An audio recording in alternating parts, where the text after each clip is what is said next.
Oh man, yeah. So Uncle Tio, or I'm Tio. Choko. My Tio uncle's not here. Tio Choko. Sounds great, man. Sounds like you have a lot of fun. I feel like adults. We were talking about this before we started recording, but I feel like as you get into adulthood and things are getting more serious, you can get more responsibilities. Having fun takes a back seat for a lot of people. Yeah. Till you start seeing your friends, going through like long bouts of depression and anxiety, and you're like, dude, what's going on? Oh man, I'm just working and Yeah, man. crunching the numbers and all that stuff, man. Yeah, I ask a lot of people when I meet them, what is their creative outlet? That's how I like to word it. Because how do you have fun is like. That's No, crazy. no. That's what I always ask a lot of people too. I always ask people, what are you passionate about? And they're like, I don't know. I'm like, what can you do for 8 hours straight and it won't even bother you? Like, you can just do it and you can do it forever. And they're like, I don't know. And Netflix? they be like, oh, this and that. I'm like, you should expand on that. Keep doing it or something like that. I mean, anybody that I was trying to meet, I try to tell them, like, follow what you're passionate about, something that you really want to do. Because, we come into this world and then, like, we start getting all, boxed in of what we think what people want us to start doing, and we can stay in this little rotation What we're of quote everything unquote supposed to be doing. and it's like, gotta take that leap, man. Take the leap and follow what you believe in or what you have a passion about. Yeah. It always interested me how many people don't have that thing that they're like constantly working on and dedicated. Yep. And I asked people that same question. One time I asked one of my wife's friends, I was like, man, what are you passionate about? She was like, I love helping people. I was like, when the last time you volunteered?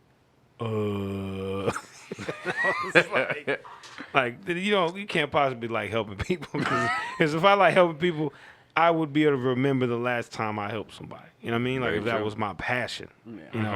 I was like, what is your passion? I love to help people. But you can't remember the last time you helped or volunteered. You know what I'm saying? So it's kind of like people, like you said, like people are indoctrinated. They want people to accept them, so they choose things that are more acceptable, and they give up a piece of their identity, they give up a piece of themselves, even potentially their creative side, because they're trying to fit in and be too serious and make more money. Yeah, and in this day and age, it's like the best time to go all in on like some sort of passion. Oh, definitely. It's scary for sure. I'm not gonna deny that, but I agree. like you can make money just talking about whatever you really like on the internet. Just like, gotta be consistent, whatever it is. Yeah, just today in puzzles. We're gonna talk about what's new in the land of puzzles. Yep. We cut to this podcast session called Nothing But Ass. All right, today, everybody, on Nothing But Ass, this is episode 3002. I got my few guests on the show today to talk about the circumference of a perfect ass. Sitting to my right is Dr. Hughes, Reverend Dr. Reverend Dr. Hughes from TSU Anthropology Department. Dr. Hughes, you've done great work on dissecting pie and how it relates to the perfect ass. Yes, I think. It's mostly in my book that I'm setting today. Oh yeah. I don't want to go into it in secrets. Oh yeah. We're not going to go too much into secret, but we are going to plug the book. Would you like to talk about, how did you came up with the book's title? Talk about the cover art. You had a perfect circumference of pie with a human butt cheek in the middle, just to show the perfect circumference of that. What started this research? I did a lot of research at my church. A lot of research. It took me years and years to find the perfect model for this book cover. Wow. I actually finished this a decade ago, but I couldn't find it right. You finished the book a decade ago before, so But the cover sells the book. The cover sells the book. Yeah. So it's almost like you were giving the message from God to talk about what you wanted to talk about in the book, but God had to deliver the perfect model. We cut to this guy talking to some dude in the gym. I don't do any modeling. I come to the gym and try to stay fit. Oh, you should, man. You should. Turn around for me one more time. Let me see that. What? Turn around for me one more time. Look, man, I'm not. It's gonna be real quick. I can take a couple pictures and we can go back to the game. No, you cannot take pictures in this gym, man. That's not what this gym is about. With permission, you can. Well, you do not have my permission, sir. Not yet. I got a lot on my mind today. Excuse me, sir. Do you know who you're talking to? This is some creep, it seems No, like. this is Reverend Dr. Hughes. Yeah. He wrote the book Ass is Pie. I haven't heard of that book. I'm sorry. Okay, have you heard of TSU?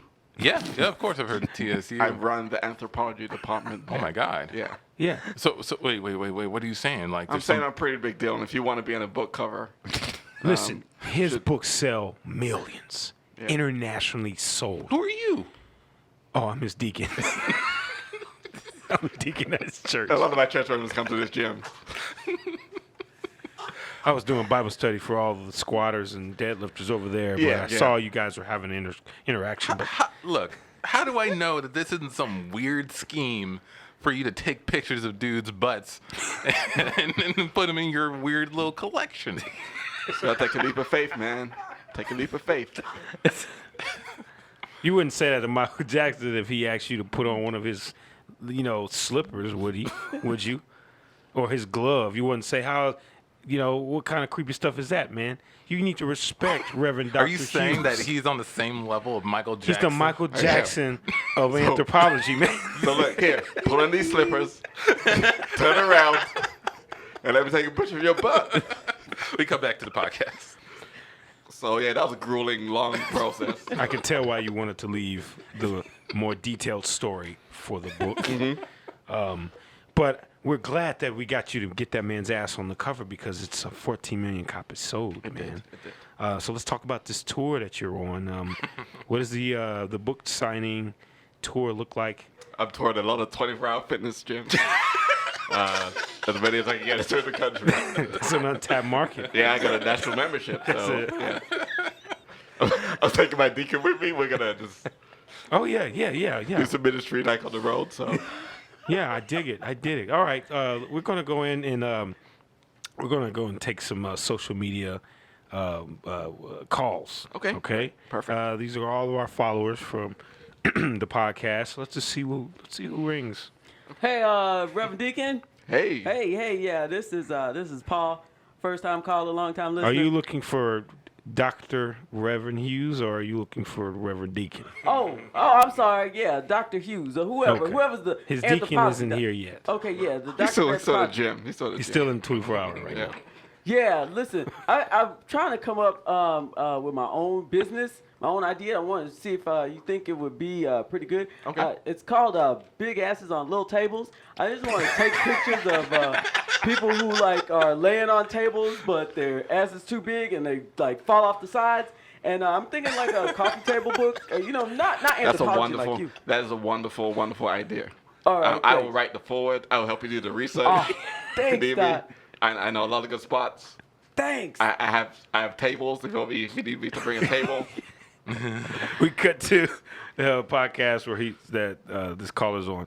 So your book, Big Asses on Big Little Asses, Little Tables, Tables. has just jumped over Reverend Dr. Hughes's So surprising. Ass is Pie book. That is amazing. It's so surprising. You've I mean, dethroned the Ass King. That guy's he's been putting out books for years. Yeah, And yeah. his 24-hour fitness tours are really popular. But I came up with this idea. I was a masseuse at country club. Okay. And there was so many people who came in to get massages, and they wiggle on those tables, and I was like, wow, that's just a lot of ass that's just left off the table. Yeah. We cut to this country club. Look, I don't really want to sit on this table. I just come here to relax for a bit. But no, I'm telling you, you've got the perfect physique to get on one of these tables. I think the overhang on both sides is going to make both me and you happy. How come there are no chairs in this office? Well, because it's only tables here. I don't know if you're aware, but I wrote a book. called pretty popular, Big Asses Little Tables. Oh, I see that on the counter there. Yeah, the cover of Forbes. I made a couple of million Oh, doing it. you're and, that person. Yeah, that's me. Oh, then I'll totally sit on the table. Oh, thanks. Thanks a lot. Not even a problem there. I didn't know you was that big. Oh yeah, this sounds great. Yeah, I'm gonna just take pictures of you if you don't mind. Am I gonna get my massage still, or? No. At this point, no. We're just gonna focus on what's going on here. I mean, most Come of the back people, to the podcast. So tell me about this book tour at all the massage envies in the nation. Yeah, that's How's that going for you? because I got a membership there, Mm-hmm. and so I'm able to go to all the massage envies, and if people sign a waiver Mm-hmm. that allows me to go into the room while they're getting a massage, because I really like to get them while they're in the middle of the action, because that makes the picture so much more artistic, I think, as opposed to just hop up on the table. There's something to say about a person's level of fear when you surprise them. They clench their butt cheeks together. Oh yeah. Yeah. Yeah, that did was you- a special chapter. That was I a had. special chapter, yeah. It's called it's called Cinched and Wavy. Cinched and wavy. Yeah, when the element of surprise, a hot towel, a cold towel, Did you whip the towels up and hit them in the butt cheeks? no, we just kind of lay it on them when they're not suspecting it. And get a lot of response from that. But I'm mainly focused on how their body connects with that table. I got a little bit deeper into not just the picture, but it's more of a religious experience. And every morning I wake up and I meditate to the idea To the ideas the of pictures of asses falling over small tables. off the small tables. We cut to a church where these two are attending. Dr. Reverend Hughes? Yes. I don't know if you saw, but the author of the Big Asses on Little Tables book is in the pews today. Oh. I just wanted you to be aware. I know that Thank you. they, Yeah, but they wait. dethroned you Yeah. from the... Yeah, that was heartbreaking for me. I wrote the foreword for that book. Okay. for the Asses on Tables book? Yeah. Okay. Well, then I just want to make sure there's no bad blood or anything. Oh, yeah, it's bad blood. Oh, Yeah. Well, if I suppose you should go and resolve it. That'd be the Christian thing Yeah, to we'll do. be the Christians. to do, but- Ladies and gentlemen, here in the congregation, before I start my service, I would like to shout out a very special friend of mine out there in the pews.